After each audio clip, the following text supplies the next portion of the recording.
Bakunzi ba General Knowledge Infotainment Tubahaye ikaze muri gahunda yacu ahantu heza na General Knowledge Infotainment, aho tubagezaho amateka n'amakuru y'ahantu nyaburanga mushobora gutemberera igihe cyaricyo cyose mwifuje kuruhura mu mutwe. Iki kiganiro cyacu kigamije kubagezaho ubumenyi bufatiye ku mateka.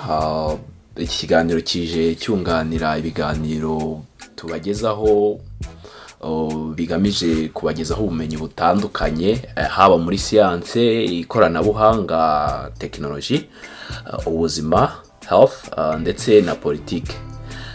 Ibi biganiro binyuzwa kuri channel yacu.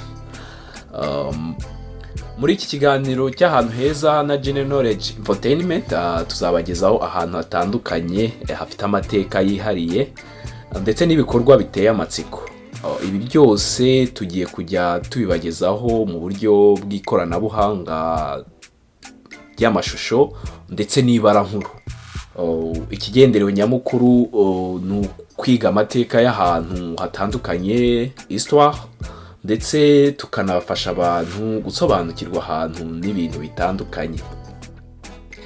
Mwakwibaza ngo rero kuri uyu munsi General Knowledge Infotainment bazaniye.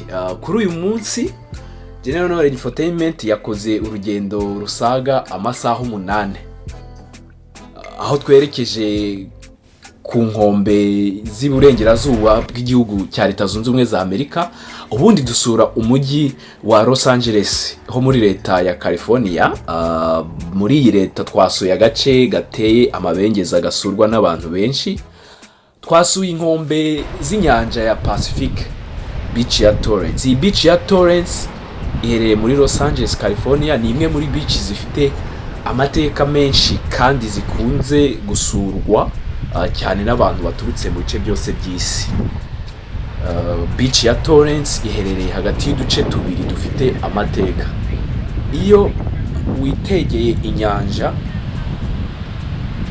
ureba amazi y'inyanja, ibumoso bwawe hari agace twakwita umusozi.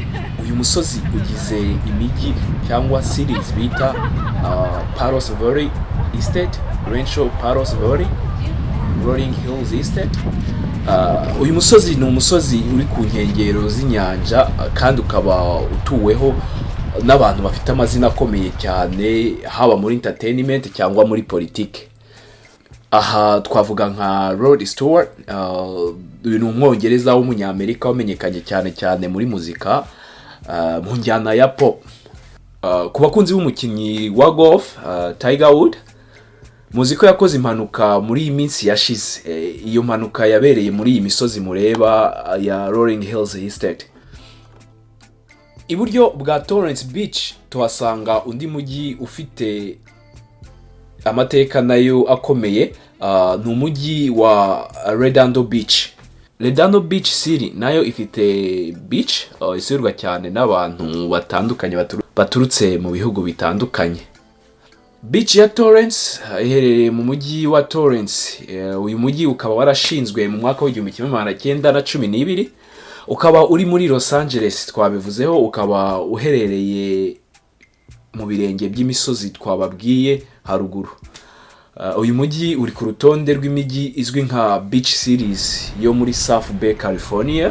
Iyi beach ya Torrance bimwe mu bintu bidasanzwe izwiho ni nko kugira amazi meza. Ubusanzwe hari beaches zigira amazi atari meza bitewe n'ibikorwa by'inganda bizikikije.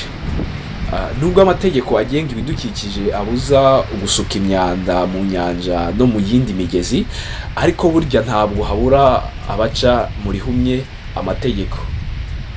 Ikindi nanone iyi beach ya Torrance ifite ibikorwa by'imyidagaduro bitandukanye nko gukina volleyball, beach volley, kwirukanka wiyumvira amahumbezi y'inyanja, ndetse na surfing.